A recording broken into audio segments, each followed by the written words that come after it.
정정브라더스 정도원 의원님. 안녕하세요. 예, 정태근 의원님. 예, 안녕하세요. 설 연휴는 어떻게 보내셨습니까? 그냥 빨리 지나가 버렸네요. 짧았죠 이번에. 예. 작년 추석이 너무 길었어요. 작년 추석은 10일이었었는데. 그런 좋은 날이 또 언제 올까. 그러니까 이번 추석은 짧다 보니까 예. 뭐 민심이고 뭐고 그렇게 파악하기가 힘드네요. 그래서 오늘 민심 물어볼까 봐 그래서 고민을 많이 하고 왔는데. 또 이 그 동계올림픽도 진행 중이니까. 예, 전부 거기에도 다 빠져. 거기에 다 관심이 저도 가가지고. 뭐 어제 오후 2시부터 하루 왼종일 TV만 봤으니까요. 2시에 여자 컬링 했잖아요. 예. 중국한테 이겼는데 정말 잘하더라고요. 정말 재밌더라고요. 근데 컬링이. 그거 끝나고 나니까 또 LPGA 골프를 하는데요. 예. 그 고진영 선수가 데뷔전에서 우승을 했어요. 이게 67년 만의 일이에요. 와. 그리고 2등은 최혜진 선수가 있고 고진영 선수가 그 제 친구 고진아 전 의원하고 이름도 비슷한데 생긴 것도 비슷하거든요. 오. 그래가지고 오늘 이제 평창 때문에 기사는 조그맣게 나왔는데 정말 그 엄청난 일을 어저께 이제 했었고요. 67년 만에 예? 데뷔하면서 우승. 신인이 데뷔하면서 우승하는 게 67년 만의 일입니다. 그리고 저녁 때 되니까 또 우리 이상하 선수가 또 그렇게 감동적인 레이스를 해가지고 어제 이상하 선수 스트레칭 할 때 보니까 진짜 깜짝 놀란 게요. 앞으로 숙이는 걸 하는데 무릎이 이 팔꿈치가 땅에 닿더라고요. 야, 나 그거 보고 저 선수들이 얼마나 저렇게 운동을 했으면 저렇게 유연할까. 그래서 어제 이상하 선수 그 우는 거 보면서 그 무릎이 그렇게 안 좋다는데 더 이상 이제 빙상을 하지 마시고 그 하체와 그 유연성을 가지고 지금부터 골프해도 제가 보기에 앞으로 한 20년은 골프하지 않을까. 그리고 제가 보기에 3년 안에 KPG 입성할 것 같아요. 그 정도면. 아주 정확하신 게 우리 그 친구 아들이 고등학교까지 축구하다가 대학교 들어가면서 골프학과를 들어갔거든. 3년 만에 그냥 바로 싱글로 들어가더라고요. 이상하 선수 나이가 몇이죠? 지금 29이에요. 89년생. 좀 늦긴 했네요. 그 늦긴 했어도 제가 보니까 그 유연성이나 그 하체의 체력이나 이런 거 보면은요 깜짝 놀랐어요. 이번에 그 저거 우통벗고 들어온 퉁가 선수 그 선수가 원래 태권도 선수 아니에요. 근데 태권도 올림픽에 하계 올림픽에 나왔다가 업종을 바꿔갖고 크로스 그걸 갖고 5번 만에 국가대표. 그냥 운동신경이 있으면 할 수 있죠. 근데 지금 정치쇼 맞아요? 모든 게 다 정치 아니에요 이게. 아니 우리가 그 이 스포츠 얘기도 이야기하려면 한 다스가 넘어요. 그러니까 다스 얘기가 있잖아. 야, 삼성과 다스, 삼성은 다스의 실소유주를 알았다. 그게 이제 보도상으로는 이제 이학수 전 부회장이 다 자수서를 제출하고 진술을 했다는 거 아니에요? 예. 제가 이제 이명박 정부 때 이 일이 일어났을 때 그때도 얘기했는지 모르지만 단 한 언론만 보도를 했어요. 몇 년도쯤이에요 그게? 2010년? 예, 근데 이게 지금 재판이 되는 게 2009년 얘기였거든요. 그때 보도 통제도 하고 그랬으니까 그랬겠죠. 근데 그 보도를 보고 제가 너무 붕괴를 했어요. 그러면서 그런 말을 했어요. 정태근 의원한테도 했을 텐데 이 정권에서 일어난 일 중에 가장 치졸한 일이 될 것이다 그랬는데. 이게 돈 대납한 걸 알고 있었어요 그때? 그때 대납까지는 몰랐어도 어쨌든 다스에서 그 김경준으로부터 140억을 받아냈잖아요. 그렇죠. 2011년 2월이죠. 그러니까 그게 대납을 안 했더라도 한번 생각해 보세요. BBK 이 문제 때문에 피해자들이 많잖아요. 그 피해자들은 어쨌든 MB를 보고 투자한 사람이 많았거든요. 그러니까 최소한 도덕적인 책임이 있단 말이에요. 그리고 이제 그 피해자들이 김경준 상대로 소송을 해서 돈을 받아내려고 그러는데 자기가 권력을 이용해서 그걸 혼자서 그냥 다 받아내 버렸단 말이에요. 피해자들한테 갈 돈을. 그러니까 정말 너무 해도 너무한 건데 그 비용도 되게 부자잖아요. 다스만 해도 또 8조짜리 회사고 또 개인적으로도 돈이 얼마나 많은 사람들입니까. 근데 그걸 또 삼성한테 대납을 시키고 말이죠. 현대까지 났을 때잖아요 이제. 그러니까 제가 정말 할 말이 없습니다. 이명박 정부 탄생에 일조를 했다는 거에 대해서. 1조가 아니에요. 10조 했어요. 네, 저 지금 머리 받고 있겠습니다. 진짜 이거 웃을 일이 아니에요. 그러니까 2011년에 돈 넘어오고 보도 나오고 그랬을 때 그때 이미 정태근 의원님은 이거 큰일 날 일이다. 정도는 정도는 죄송합니다. 근데 이 문제는 좀 심각한 게요. 예. 그러니까 이제 뭐 다스가 누구 건지야 이제 곧 밝혀지겠습니다만 이게 이제 그 대임 시절에 투자를 회수하는 변호사 비용을 이제 대납했다는 거잖아요. 예. 그러니까 지금 현대가 이제 에이킨컴프에다 했다는 것은 뭐 특허 소송 관련해서 아직 뭐 논란이 있는 거지만 삼성 같은 경우에는 보면 이게 결국은 지금 이제 이학수 진술하고 김백준 씨 진술이 지금 일치하고 있죠. 예. 그러면은 이거는 이제 사실상의 뇌물적 성격이 강하단 말이에요. 직접 뇌물이죠. 제3자 뇌물도 아니고. 그러니까요. 네. 그래서 제가 보기에는 저는 좀 그러니까 이 시점에서 그 이명박 전 대통령도 그렇고 그 주변도 그렇고 좀 냉철하게 판단을 하셔야 된다고 봐요. 그러니까 박근혜 대통령 탄핵할 때 보면 가장 문제가 실기잖아요. 실기. 그거 자꾸 가리려고 그러고. 최종적으로는 사실은 이제 탄핵까지 가는 거에 대한 판단을 잘못한 거고. 근데 지금 이명박 대통령 소환이 뭐 평창 올림픽 끝나고 할지 프레올림픽까지 간 다음에 그 패럴림픽까지 간 다음에 할지는 모르겠습니다만 일단 시간이 그렇게 많지 않거든요. 그러면 이 상태로 계속 가서 뻔뻔히 변명을 하는 것이 아니라 인정할 건 인정하고 또 사죄할 건 사죄해야 왜 이 문제가 심각하냐면 본인을 위해서도 그러는데 어떻든 지금 이제 정도원 의원도 마찬가지고 저도 마찬가지고 이명박 대통령을 지지했거나 대통령을 만들었던 사람들의 마음도 생각을 해야 되거든요. 그 사람들의. 그래서 저는 지금 골든타임이 얼마 안 남았다. 그래서 이명박 대통령과 그 주변 참모들이 가급적 빠른 시기에 그 지난번과 같은 입장문의 발표가 아니라 제대로 된 뭐 인정과 사과 이런 부분들이 좀 있어야 되는 것이 아닌가 이런 생각을 합니다. 예. 이학수 부회장이 소환되자마자 다 얘기를 해버렸잖아요. 그 자수서까지 제출했다 그랬잖아요. 그러니까 굉장히 이제 머리 회전이 빠른 분이고 경륜이 있는 분이잖아요. 그러니까 어차피 이건희 회장은 이제 소환될 수가 없는 사람이고 자기도 이제 이건희 회장이 그렇게 하라 그래서 했다 그러면 책임이 많이 덜어지죠. 자기는 단순 전달자니까. 예, 그러니까 어차피 그렇게 가는 게 가장 현명하겠다. 딱 계산을 변호사 또 조언도 받았겠죠. 그러니까 지금 정태근 의원이 얘기한 것도 그런 일종의 그런 겁니다. 상황 판단을 원래 MB도 잘 하는 사람이거든요. 근데 뭐 무조건 부인하고 나가면 자범처럼 되는 겁니다. 그러면 정말 보수층이 더 이제 떠나가고 괴멸되는 거죠. 그러나도 지금 그 괴멸돼 있는데 그러니까 우리나라 자기가 대통령을 한 사람으로서 우리나라 미래를 봐서라도 자기가 어떻게 처신해야 될지 그거를 이제 생각해보라 그 얘기를 하는 겁니다 지금. 그런데 이재용 부회장 연관이 안 되겠죠 여기에서 회사에서 그 당시에는 이재용이 실권이 아니었어요. 예. 그때만 해도 그러니까 벗어나 있죠. 그런데 이제 이것을 이건희 회장 3년의 집행유예 5년 받은 것을 사면 복권해 주는 대가로 이 40억을 대납했을 것이다. 검찰은 이렇게 보고 있는데 MB 측에서는 안 그랬잖아요. IOC 위원 자격 박탈을 막기 위해서 사면 복권해 줬다. 그러니까 그 사면 여부와 관계없이 제3자의 회사에다가 왜 소속인을 대납하냔 말이에요. 그러니까 예를 들면 사면 문제를 증명하지 못하더라고 하더라도 그러면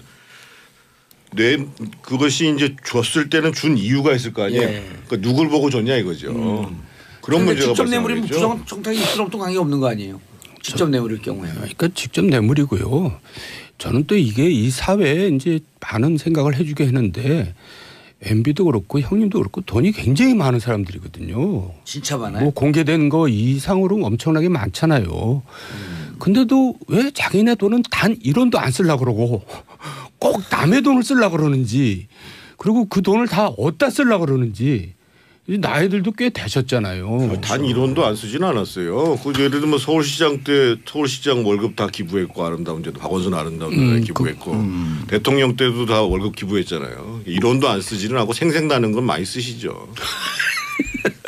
이제 정치적인 목적으로 이제 그렇게 했던 건데 어쨌든 참 부지런히 해야지 될 것 같아요. 그 돈 다 쓰려면은. 자, 그런데 아까 말씀하신 정태근 의원님 말씀하신 MB 측 2인자 김백준, 그다음에 삼성 측 2인자 이학수 둘의 얘기가 완전 일치돼 버린 거거든요. 그리고 이제 한간에 이제 그쪽 변호사 MB 김백준 씨 변호사 측 얘기를 들으면 김백준 씨가 다 얘기를 하고 난 다음에 큰일 났다. 그때 이제 무슨 내용인지 몰랐는데 그 큰일 났다가 이거였던 것 같아요. 이게 한 2주 전쯤에 그랬던 거거든요. 영포 빌딩 털리고 난 다음에 큰일 났다. 이제 어떻게 할 도리가 없다. 그러니까 진짜 결단을 내려야죠. 여기서 뭐 부인하고 그러는 거 나오니까 참 실망스럽더라고요. 그리고 그 주변에 있는 뭐 참모들도 이제 떠날 겁니다. 제가 볼 때는 남아있는 사람도 없을 거예요. 아니 제일 재밌는 얘기가 지난번 정태근 의원이 그 말씀하셨잖아요. 그때 입장 발표할 때 옆에 있던 7명 서 있었던 분들. 내용도 몰라요. 내용도 모르는 분들이라고. 전 그 기사 좀 크게 날 줄 알았더니 또 기사도 안 나대. 별로 관심이 없는지. 그러니까 이런 일을 당하면 사실은 진짜 진실이 뭔가라는 것들을 완전히 공개한 상황에서 그래서 그러면 대응을 어떻게 할 것인가가 나와야 되는데 그 참모들은 잘 모를 뿐만 아니라 이명박 전 대통령도 사실은 얘기를 안 하고 있을 가능성이 크단 말이죠. 저희가 예를 들면 큰 선거를 치를 때 기본적으로 네거티브를 대응하기 위해서는 이 실제로 네거티브의 실체가 뭔가라는 걸 알아야지 대응이 가능하거든요. 그것부터 출발해야죠. 그러니까 스테파노폴로스가 클린턴을 처음 만났을 때 클린턴이 이제 29살짜리 전략가한테 도와달라고 그랬거든요. 그러니까 스테파노폴로스가 처음 한 말이 당신 여자 관계 다 대라. 그것부터 시작했다는 거 아니에요. 그래야지 내가 대응을 한다. 그러니까 이제 그런 거 나한테 솔직히 털어놓지 않으려면 나하고 일하지 말자. 이런 거거든요. 그러니까 지금 옆에 있는 참모들이 아무 쓸모가 없는 거죠. 앞으로 재판을 해도 마찬가지입니다. 변호사한테 다 털어놔야 변호사한테 털어놓지 않으면서 변론을 맡긴다는 건 아무런 의미가 없는 재판을 하겠다는 지금 거예요. 박근혜 전 대통령이 그런 격 아니에요. 그래도 유영하 변호사한테는 다 얘기하지 않았을까요? 그랬을까요? 그렇게 저렇게 대응할까요? 자, 다 털어놓고 시인할 거 시인하고. 그리고 진심으로 사죄를 하셔야죠. 진심으로 사죄를 하고. 너무 늦지 않았나요, 근데? 아니 저는 아직도 시간은 있다고 봅니다. 아직도 시간이 있다. 자, 정도는 다음 주죠. 설 끝났어 이제 본격 지방선거 모두 그 바른미래당 쪽은 초비상이 걸렸더라고요. 왜냐하면 설 명절 동안에 미리 합당을 해갖고 그게 설 밥상이 좀 정치 밥상에 올라갈 줄 알았더니 완전 주제가 실종돼 버렸어요. 올림픽 때문에. 그렇기도 하고 또 올림픽이 없어도 별로 뭐 주제가 못 되죠. 바른미래당은 적어도 이제 기초나 광역위원까지는 몰라도 광역단체장 후보는 못 됩니다. 그러니까 기껏해야 이제 서울시장 후보로 뭐 안철수가 나가니 마니 그 정도지 어느 광역단체도 나갈 후보가 없어요. 그러니까 우리가 분명히 알아야 될 게 지난번도 얘기했지만 광역단체 후보 나가려면 몇십억을 자기 돈을 쓴 각오를 해야 되거든요. 그 10% 이상 15% 이상 득표를 얻지 못하는데 누가 나갑니까? 근데 유승민 뭐 대표는 전체 다 내보고 내겠다 이러는데 그러면 뭐냐면 자기가 나가야 됩니다. 근데 그 사람은 자기가 나갈 생각도 내가 볼 때는 없어요. 자기 나가면 어디로 대구시장으로 나가나요? 대구로 나가든지 서울로 나가든지 해야죠. 무책임한 얘기를 하는 거죠. 정치 경험이 없으니까 그래요. 저는 조금 다른 시각에서 보면 지금 이제 정도원 선배님 말씀하신 것처럼 특히 이제 광역단체장 선거는 일정 정도의 소위 자질과 인지도에 대한 평가가 있지 않고서는 나가기가 어려운 선거죠. 예를 들면 지금 서울시장 선거가 법정 선거 비용이 34억 9천만 원이니까요. 법정 선거 비용을 제외하고 나머지 것까지 계산한다고 그러면 한 50억 들어간다고 봐야 되겠죠. 그런데 이제 15%를 못 받으면 거기에 이제 법정 선거 비용도 보전을 못 받는 문제가 발생하고 법정 선거 비용도 100%다 받는 건 아니잖아요. 100% 다 받네 법정 선거 비용은. 그거 이제 선관위에서 우리가 신고한 내용들을 가지고 이제 이걸 보존해 줘야 되냐 말아야 되냐라는 걸 쭉 본 다음에 하는데 거의 받는다고 봐야죠. 거의 받는다고 봐야 되고. 그런데 이제 지금 정몽주 의원은 자기 걱정하는 거예요. 그렇습니다. 잘 설명해 주세요. 형님 어떻게 그렇게 잘하세요? 근데 이제 그 지방선거를 전망하면서 지금은 그 민주당이 압도적으로 우세를 보일 거라고 전망을 하지만 저는 예상 외에 고전할 수 있는 가능성도 있다라고 보는데 그 얘기하는 분들 꽤 있어요. 그 측면이 몇 가지 측면이 있습니다. 하나는 지금 여론조사에서 응답하지 않는 사람들이 투표장에 나올 거냐 말 거냐의 문제를 놓고 견제 심리가 예를 들면 문재인 정부에 대한 견제 심리가 발동을 한다라고 하면 상황이 달라질 수 있다는 거죠. 무슨 얘기냐면 지난번 대선 때에 문재인 대통령을 찍었다는 사람들은 41%입니다. 그리고 홍준표, 안철수, 유승민을 찍었던 사람들은 52%입니다. 근데 이제 올해 한국리서치가 신년에 그 여론조사를 할 때 보면 응답자 특성에 보면 문재인 후보를 찍었다라고 하고 응답한 사람이 무려 55%가 나왔습니다. 반대로 적극적으로 응했다는 거죠. 응했다는 거죠. 그리고 반대로 그 홍준표나 안철수나 유승민을 찍은 게 52%인데 실제 응답한 사람은 24%만 응답을 했습니다. 아, 반도 안 되네요. 예, 결국은 그렇게 보면 어떻게 봐야 되냐면 이 사람들이 이렇게 응답하는 것처럼 투표장에 안 나가주면 압도적으로 민주당이 이기지만 이길 수도 있지만 견제 심리 때문에 투표장에 나가겠다라고 하면 상황이 달라지는 거고 동시에 예를 들면 지금 지난 대선 때도 52%였다고 말씀드리잖아요. 근데 만약에 단일화를 하지 않더라도 52%가 예를 들면 홍준표 안철수처럼 24대 21로 갈라지는 게 아니라 하나는 10, 하나는 42로 갈라진다. 그러니까 예를 들면 서울시장 같은 경우에 안철수 후보가 나오고 경기도지사 같은 경우에 이제 남경필 지사가 나와가지고 후보 간에 그러니까 당에 관계없이 후보 간에 우열이 확실하다. 라고 해서 견제 심리하는 사람이 한쪽에 쏠린다.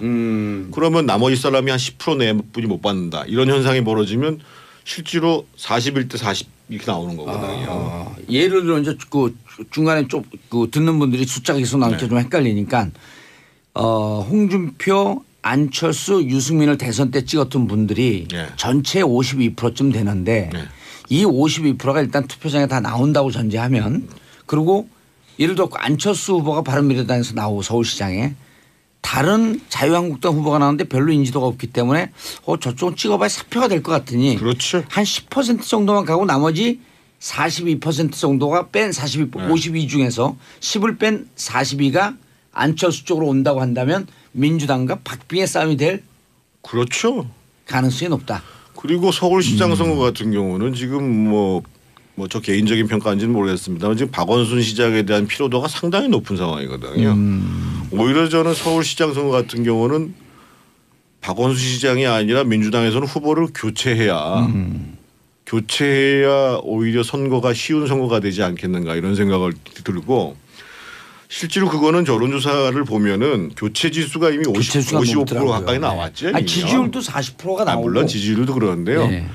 이게 교체지수 선거에 있어서 교체지수라는 거는 무시할 수가 없는 거거든요. 그러니까 지금 현 시장의 인지도만큼의 피로도가 쌓여 있다라는 측면이거든요. 그러니까 이제 우리 나라를 위해서는 야당이 강해져야 합니다. 야당이 강해져서 여당을 여기 있으면 안 된다니까요. 여당을 견제해주면서 이제 그 여당도 이제 강해지면서 정부도 강해지면서 나라가 강해지는 거거든요. 그런데 지금 야당이 너무 형편없어요. 이런 지금 정태근 의원 얘기처럼 분발할 수 있는 여지가 있거든요. 근데 야당이 세면요.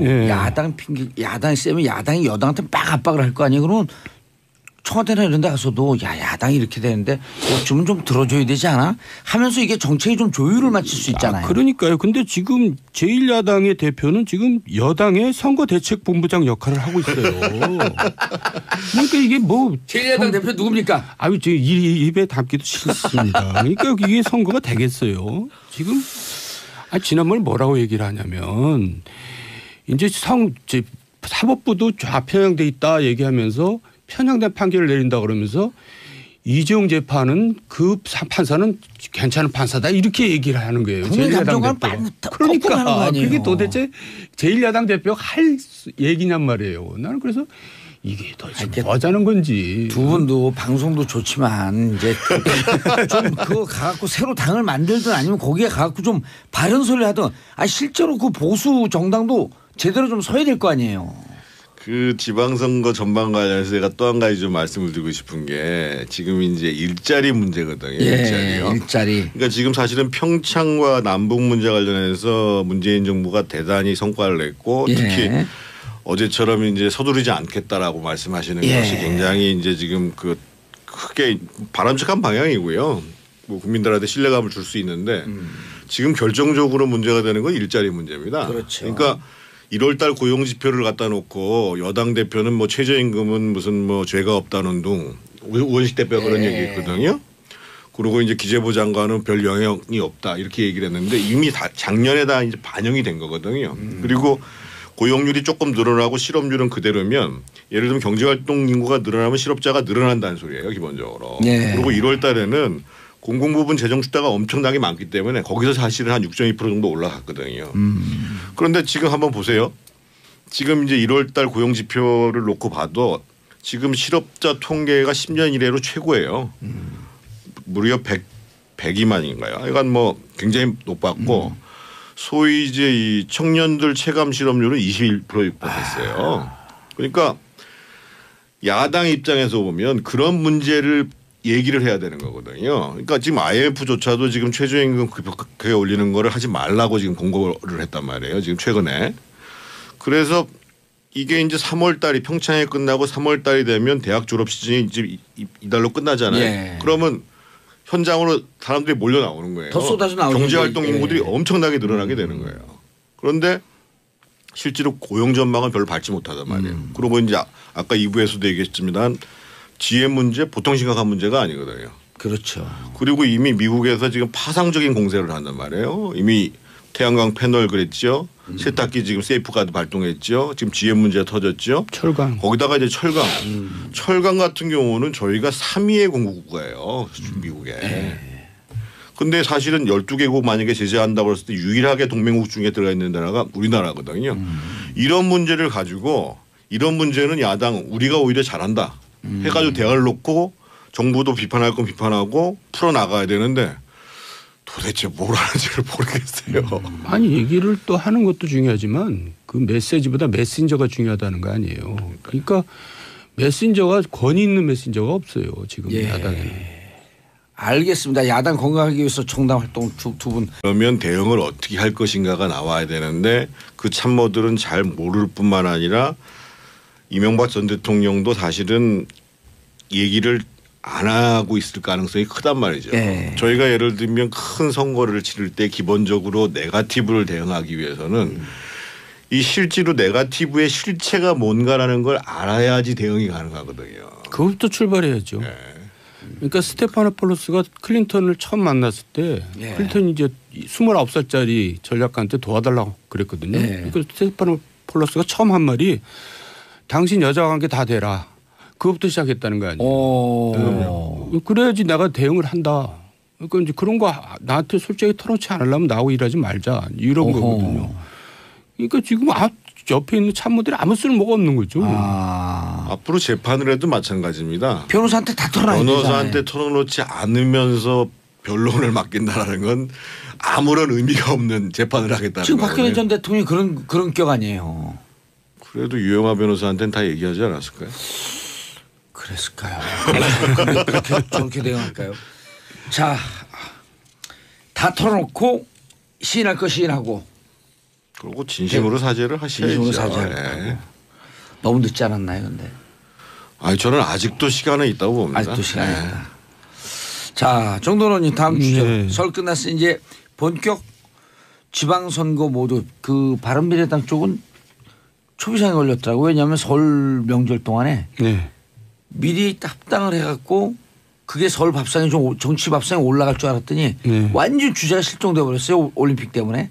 네, 그렇기도 하고 또 올림픽이 없어도 별로 뭐 주제가 못 되죠. 바른미래당은 그 적어도 이제 기초나 광역위원까지는 몰라도 광역단체장 후보는 못 됩니다. 그 기껏해야 이제 서울시장 후보로 뭐 안철수가 나가니 마니 그 정도지 어느 단체적 광역단체도 나갈 후보가 없어요. 그러니까 우리가 분명히 알아야 될 게 지난번도 얘기했지만 광역단체 후보 나가려면 몇십억을 자기 돈을 쓴 각오를 해야 되거든요. 그 10% 이상 15% 이상 득표를 얻지 못하는데 누가 나갑니까? 근데 유승민 뭐 대표는 전체 다 내보내겠다 이러는데 그러면 뭐냐면 자기가 나가야 됩니다. 근데 그 사람은 자기가 나갈 생각도 내가 볼 때는 없어요. 자기 나가면 어디로 대구시장으로 나가나요? 대구로 나가든지 서울로 나가든지 해야죠. 예. 무책임한 얘기를 하는 거죠. 정치 경험이 없으니까 그래요. 저는 조금 다른 시각에서 보면 지금 이제 정돈 선배님 말씀하신 것처럼 특히 이제 광역단체장 선거는 일정 정도의 소위 자질과 인지도에 대한 평가가 있지 않고서는 나가기가 어려운 선거죠. 예를 들면 지금 서울시장 선거가 법정 선거 비용이 34억 9천만 원이니까요. 법정 선거 비용을 제외하고 나머지 것까지 계산한다고 그러면 한 50억 들어간다고 봐야 되겠죠. 근데 이제 15%를 못 받으면 거기에 이제 법정 선거 비용도 보전을 못 받는 문제가 발생하고 법정 선거 비용도 이게 100%다 받는 건 아니잖아요. 100% 다 받네 법정 선거 비용은. 그건 이제 선관위에서 우리가 신고한 내용들을 가지고 이제 이걸 보존해 줘야 되냐 말아야 되냐라는 걸 쭉 본 다음에 하는데 거의 받는다고 봐야죠. 거의 받는다고 봐야 되고. 그런데 이제 지금 정몽주 의원은 자기 걱정하는 거예요. 아, 그렇습니다. 잘 설명해 주세요. 형님 어떻게 이렇게 잘하세요? 근데 이제 그 지방선거를 전망하면서 지금은 정정브라더스 정도원 의원님 안녕하세요. 예, 정태근 의원님 예 안녕하세요. 설 연휴는 어떻게 보내셨습니까? 그냥 빨리 지나가 버렸네요. 짧았죠 이번에. 예. 작년 추석이 너무 길었어요. 작년 추석은 10일이었었는데. 그런 좋은 날이 또 언제 올까. 그러니까 이번 추석은 짧다 보니까 뭐 민심이고 뭐고 그렇게 파악하기가 힘드네요. 그래서 오늘 민심 물어볼까 봐 그래서 고민을 많이 하고 왔는데 또 이 그 동계올림픽도 진행 중이니까 예, 참 거기에도 다 빠져. 거기에 다 관심이 저도 가가지고. 뭐 어제 오후 2시부터 하루 왼종일 TV만 봤으니까요. 2시에 여자 컬링 했잖아요. 중국한테 이겼는데 정말 잘하더라고요. 정말 재밌더라고요. 근데 컬링이. 그거 끝나고 나니까 또 LPGA 골프를 하는데요. 그 고진영 선수가 데뷔전에서 우승을 했어요. 이게 67년 만의 일이에요. 와.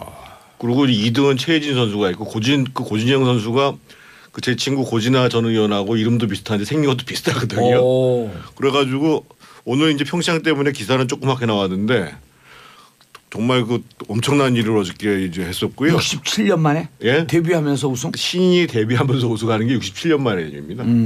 그리고 저녁 때 되니까 또 우리 이상하 선수가 또 그렇게 감동적인 레이스를 해가지고 어제 이상하 선수 스트레칭 할 때 보니까 진짜 깜짝 놀란 게요. 앞으로 숙이는 걸 하는데 무릎이 이 팔꿈치가 땅에 닿더라고요. 야, 나 그거 보고 저 선수들이 얼마나 저렇게 운동을 했으면 저렇게 유연할까. 그래서 어제 이상하 선수 그 우는 거 보면서 그 무릎이 그렇게 안 좋다는데 더 이상 이제 빙상을 하지 마시고 그 하체와 그 유연성을 가지고 지금부터 골프해도 제가 보기에 앞으로 한 20년은 골프하지 않을까. 그리고 제가 보기에 3년 안에 KPG 입성할 것 같아요. 그 정도면. 아주 정확하신 게 우리 그 친구 아들이 고등학교까지 축구하다가 대학교 들어가면서 골프학과를 들어갔거든. 3년 만에 그냥 바로 싱글로 들어갔더라고요. 이상하 선수 나이가 몇이죠? 지금 29이에요. 89년생. 좀 늦긴 했네요. 그 늦긴 했어도 제가 보니까 그 유연성이나 그 하체의 체력이나 이런 거 보면은요 깜짝 놀랐어요. 이번에 그 저거 우통벗고 들어온 퉁가 선수 그 선수가 원래 태권도 선수 아니에요. 근데 태권도 올림픽에 하계 올림픽에 나왔다가 업종을 바꿔갖고 크로스 그걸 갖고 5번 만에 국가대표. 그냥 운동신경이 있으면 할 수 있죠. 근데 지금 정치쇼 맞아요? 모든 게 다 정치가 얘기해. 아니 우리가 그 이 스포츠 얘기도 이야기하려면 한 다스가 넘어요. 그러니까 다스 얘기를 가야죠. 야, 삼성과 다스, 삼성은 다스의 실소유인 줄 알았다. 그게 이제 보도상으로는 이제 이학수 전 부회장이 다 자수서를 제출하고 진술을 했다는 거 아니에요? 제가 이제 이명박 정부 때 이 일이 일어났을 때 그때도 얘기했는지 모르지만 단 한 언론만 보도를 했어요. 몇 년도쯤이에요 그게? 2010년? 예, 근데 이게 지금 재판이 된 게 2009년 얘기였거든요. 그때 보도 통제도 하고 그랬으니까 그랬겠죠. 근데 그 보도를 보고 제가 너무 붕괴를 했어요. 그러면서 그런 말을 했어요. 정태근 의원한테도 했을 텐데 이 정권에서 일어난 일 중에 가장 치졸한 일이 될 것이다 그랬는데. 아 이게 돈 대납한 걸 알고 있었어요 그때? 그때 대납까지는 몰랐어도 어쨌든 다스에서 그 김경준으로부터 140억을 받아냈잖아요. 그렇죠. 2011년 2월이죠. 그러니까 그게 대납을 안 했더라도 한번 생각해 보세요. BBK 이 문제 때문에 피해자들이 많잖아요. 그 피해자들은 어쨌든 MB를 보고 투자한 사람이 많았거든요. 그러니까 최소한 도덕적인 책임이 있단 말이에요.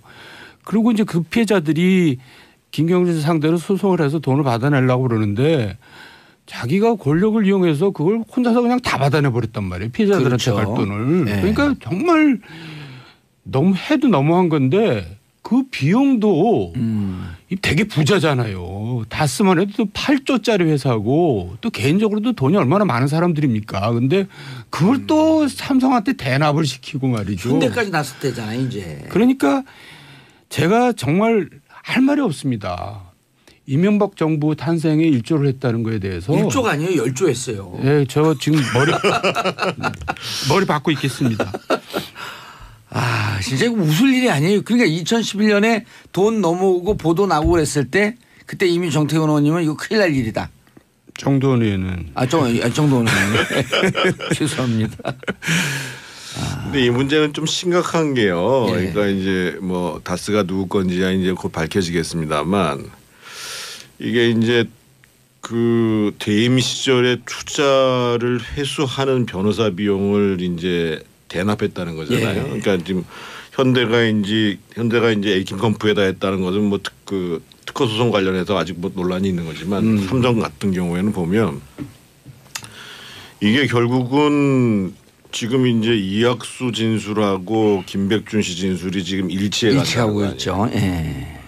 그러면은 이거는 이제 사실상의 뇌물적 성격이 강하단 말이에요. 직접 뇌물이죠. 제3자 뇌물도 아니고. 그러니까요. 그래서 제가 보기에는 저는 좀 그러니까 이 시점에서 그 이명박 전 대통령도 그렇고 그 주변도 그렇고 좀 냉철하게 판단을 하셔야 된다고 봐요. 그러니까 박근혜 대통령 탄핵할 때 보면 가장 문제가 실기잖아요. 실기. 그거 자꾸 가리려고 그러고. 최종적으로는 사실은 이제 탄핵까지 가는 거에 대한 판단을 잘못한 거고. 근데 지금 이명박 대통령 소환이 뭐 평창 올림픽 끝나고 할지 프레올림픽까지 간 다음에 그 패럴림픽까지 간 다음에 할지는 모르겠습니다만 일단 시간이 그렇게 많지는 않거든요. 그러면 이 상태로 계속 가서 건건이 변명을 하는 것이 아니라 인정할 건 인정하고 또 사죄할 건 사죄해야 왜 이 문제가 심각하냐면 본인을 위해서도 그런데 어떻든 지금 이제 정도원 의원도 마찬가지고 저도 마찬가지고 이명박 대통령을 지지했거나 대통령을 만들었던 사람들의 마음도 생각을 해야 되거든요. 사람들의. 그래서 저는 지금 골든타임이 얼마 안 남았다. 그래서 이명박 대통령과 그 주변 참모들이 가급적 빠른 시기에 그 지난번과 같은 입장문의 발표가 아니라 제대로 된 뭐 인정과 사과 이런 부분들이 좀 있어야 되는 것이 아닌가 이런 생각을 합니다. 이학수 부회장이 소환되자마자 다 얘기를 해버렸잖아요. 그 자수서까지 제출했다 그랬잖아요. 그러니까 굉장히 이제 머리 회전이 빠른 분이고 경륜이 있는 분이잖아요. 그러니까 어차피 이건희 회장은 이제 소환될 수가 없는 사람이고 자기도 이제 이건희 회장이 그렇게 하라 그래서 했다 그러면 책임이 많이 덜어지죠. 자기 그냥 단순 전달자니까. 그러니까 어차피 그렇게 가는 게 가장 현명하겠다. 딱 계산을 변호사 또 조언도 받았겠죠. 그러니까 지금 정태근 의원이 얘기한 것도 그런 일종의 그런 겁니다. 상황 판단을 원래 MB도 잘 하는 사람이거든요. 근데 뭐 무조건 부인하고 나가면 잡범처럼 되는 겁니다. 그러면 정말 보수층이 더 이제 떠나가고 괴멸되는 거죠. 그러나도 지금 괴멸돼 있는데 그러니까 우리나라 자기가 대통령을 한 사람으로서 우리나라 미래를 봐서라도 자기가 어떻게 처신해야 될지 그거를 이제 생각해보라 그 얘기를 하는 겁니다 지금. 그런데 이재용 부회장 연관이 안 되겠죠 여기에서 회사에서 그 당시에는 이재용이 실권이 아니었어요. 그때만 해도 그러니까 벗어나 있죠. 근데 이제 이것을 이건희 회장 3년의 집행유예 5년 받은 것을 사면복권해 주는 대가로 이 40억을 대납했을 것이다. 검찰은 이렇게 보고 있는데 MB 측에서는 안 그랬잖아요. IOC 위원 자격 박탈을 막기 위해서 사면복권해 줬다. 그러니까 그 사면 여부와 관계없이 예. 제3자의 회사에다가 왜 소송인을 그렇죠. 대납하냔 말이에요. 그러니까 예를 들면 사면 문제를 증명하지 못하더라고 하더라도 그러면 그것이 이제 줬을 때는 준 이유가 있을 거 아니에요. 예. 그러니까 누굴 보고 줬냐 이거죠. 그런 문제가 직접 뇌물이면 발생하겠죠. 부정 청탁이 입수로부터 관계 없는 거 아니에요. 직접 뇌물일 경우에. 그러니까 직접 뇌물이고요. 저는 또 이게 이 사회에 이제 많은 생각을 해주게 했는데 MB도 그렇고 형님도 그렇고 돈이 굉장히 많은 사람들이거든요. 진짜 많아요. 뭐 공개된 거 이상으로 엄청나게 많잖아요. 근데도 왜 자기네 돈은 단 1원도 안 쓰려고 그러고 꼭 남의 돈을 쓰려고 그러는지 그리고 그 돈을 다 어디다 쓰려고 그러는지 나이들도 꽤 되셨잖아요. 단 1원도 안 쓰지는 않았어요. 그 예를 들면 서울시장 때 서울시장 월급 다 기부했고 아름다운 제도 박원순 아름다운 제도에 기부했고 대통령 때도 다 월급 기부했잖아요. 1원도 안 쓰지는 않고 생색나는 건 많이 쓰시죠. 그 이제 정치적인 목적으로 이제 그렇게 했던 건데 어쨌든 참 부지런히 해야지 될 것 같아요. 그 돈 다 쓰려면은. 자, 그런데 아까 말씀하신 정태근 의원님 말씀하신 MB 측 2인자 김백준, 예. 그다음에 삼성 측 2인자 이학수 둘의 얘기가 완전 일치돼 버린 거거든요. 그리고 이제 한간에 이제 그쪽 변호사 MB 김백준 씨 변호사 측 얘기를 들으면 김백준 씨가 다 얘기를 하고 난 다음에 큰일 났다. 그때 이제 무슨 내용인지 몰랐는데 그 큰일 났다가 이거였던 것 같아요. 이게 한 2주 전쯤에 그랬다는 거거든요. 영포 빌딩 털리고 난 다음에 큰일 났다. 이제 어떻게 할 도리가 없다. 그러니까 진짜 결단을 내려야죠. 여기서 뭐 부인하고 그러는 거 나오니까 참 실망스럽더라고요. 그리고 그 주변에 있는 뭐 참모들도 이제 떠날 겁니다. 제가 볼 때는 남아있는 사람도 없을 거예요. 아니 제일 재밌는 얘기가 지난번 정태근 의원이 그 말씀하셨잖아요. 그때 입장 발표할 때 옆에 있던 7명 서 있었던 분들. 내용도 몰라요. 내용도 모르는 분들이라고. 전 그 기사 좀 크게 날 줄 알았더니 또 기사도 안 나대. 별로 관심이 없는지. 그러니까 이런 일을 당하면 사실은 진짜 진실이 뭔가라는 것들을 완전히 공개한 상황에서 그래서 그런 그 민주당이 압도적으로 우세를 보일 거라고 전망을 하지만 저는 예상 외에 고전할 수 있는 가능성도 있다라고 보는데 그 얘기하는 분들 꽤 있어요. 그 측면이 몇 가지 측면이 있습니다. 예. 하나는 지금 여론조사에서 응답하지 않는 사람들이 투표장에 나올 거냐 말 거냐의 문제를 놓고 견제 심리가 예를 들면 문재인 정부에 대한 견제 심리가 발동을 한다라고 하면 상황이 달라질 수 있다는 거죠. 무슨 얘기냐면 지난번 대선 때에 문재인 대통령을 찍었다는 사람들은 41%입니다. 그리고 홍준표, 안철수, 유승민을 찍었던 사람들은 52%입니다. 근데 이제 올해 한국리서치가 신년에 그 여론조사를 할 때 보면 응답자 특성에 보면 문재인 후보를 찍었다라고 하고 응답한 사람이 무려 55%가 나왔습니다. 반대로 적극적으로 응했다는 거죠. 응했다는 거죠. 그리고 반대로 그 홍준표나 안철수나 유승민을 찍은 게 52%인데 실제 응답한 사람은 24%만 응답을 했습니다. 아, 반도 안 되네요. 예, 결국은 그렇게 보면 어떻게 봐야 되냐면 이 사람들이 이렇게 응답하는 것처럼 투표장에 안 나가주면 압도적으로 민주당이 이기지만 이길 수도 있지만 견제 심리 때문에 투표장에 나가겠다라고 하면 상황이 달라지는 거고 동시에 예를 들면 지금 지난 대선 때도 52%였다고 말씀드리잖아요. 예. 근데 만약에 단일화를 하지 않더라도 52%가 예를 들면 홍준표 안철수처럼 24대 21로 갈라지는 게 아니라 하나는 10, 하나는 42로 갈라진다. 그러니까 예를 들면 서울시장 같은 경우에 안철수 후보가 나오고 경기도지사 같은 경우에 이제 남경필 지사가 나와가지고 후보 간에 그러니까 당에 관계없이 후보 간에 우열이 확실하다. 라고 해서 견제 심리하는 사람이 한쪽에 쏠린다. 그러면 나머지 사람이 한 10% 내뿐이 못 받는다. 이런 현상이 벌어지면 실제로 41대 40 이렇게 나오는 거거든요. 예를 들어 이제 그 중간에 좀 그 듣는 분들이 숫자가 계속 나오니까 좀 헷갈리니까 홍준표, 안철수, 유승민을 대선 때 찍었던 분들이 네. 전체 52%쯤 되는데 네.